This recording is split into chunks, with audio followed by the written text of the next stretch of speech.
আজকের গল্প দুজন সাধারণ মানুষের, অরবিন্দু সেন এবং মৌসুমী সেন। তাদের গল্প হয়তো আপনার আমার ঘরের গল্পও হতে পারে। তো চলো শুনে নিই সুখী দাম্পত্য গোপন সূত্র। কলকাতার এক মধ্যবিত্ত পরিবারে বড় হয় অরিন্দম। ছোটবেলা থেকেই দায়িত্বশীল, অন্যদিকে মৌসুমী হাসি খুশি স্বপ্নবাজ মেয়ে। কলেজের পরিচয়, বন্ধুত্ব, তারপরে প্রেম। বৃষ্টি ভেজা এক বিকেলে অরিন্দম বলেছিল, আমি খুব বড় কিছু দিতে পারবো না, কিন্তু তোমাকে কখনো একা ছাড়বো না। মৌসুমী হেসে বলেছিল, আমি বড় কিছু চাই না, শুধু তোমাকে চাই।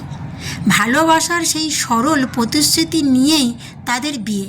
প্রথম বছরটা যেন রূপকথা, রাত জেগে গল্প, হঠাৎ আইসক্রিম খেতে বের হওয়া, মাসের শেষে টানাটানি হলেও একসাথে হাসি। কিন্তু জীবন তো সবসময় একরকম থাকে না।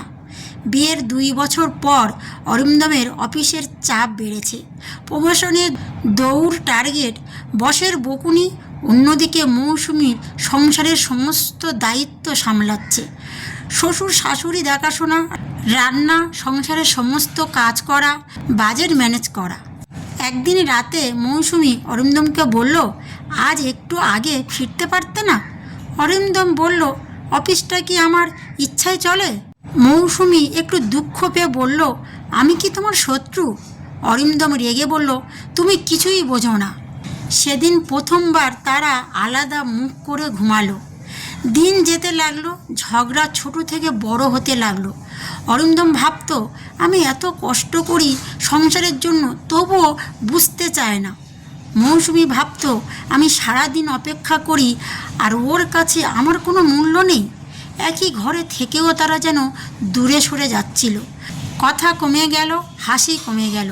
সংসারের সবচেয়ে ভয়ঙ্কর জিনিস ঝগড়া নয়, নীরবতা। একদিন তুচ্ছ বিষয় নিয়ে তাদের মধ্যে বড় ঝগড়া হলো।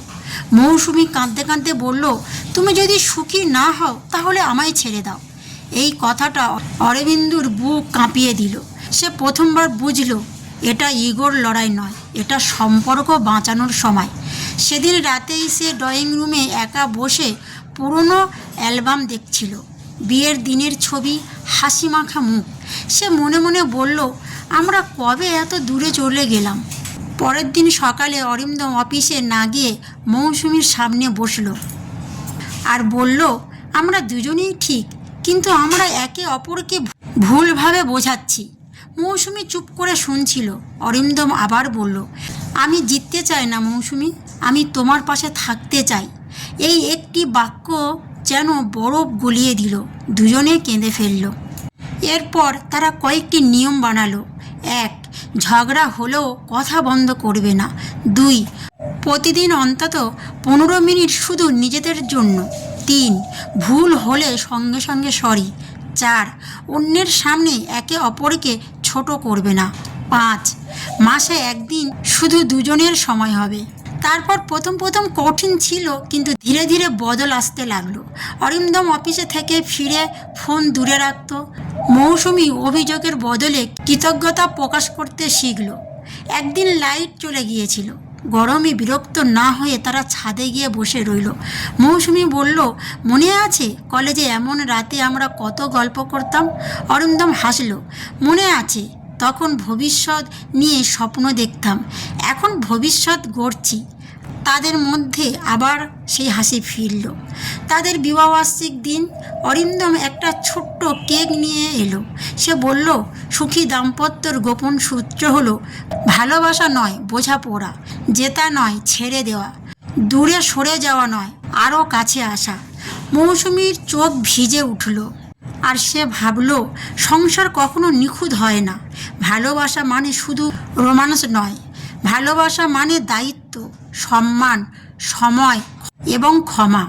অরিন্দম ও মৌসুমীর গল্প আমাদের শেখায়, সমস্যার চেয়ে সম্পর্ক বড়, ইগোর চেয়ে অনুভূতি বড়, কথার চেয়ে শোনা বড়। সুখী দাম্পত্যের গোপন সূত্র একটাই, দুজন মানুষ প্রতিদিন নতুন করে একে অপরকে বেছে নেওয়া।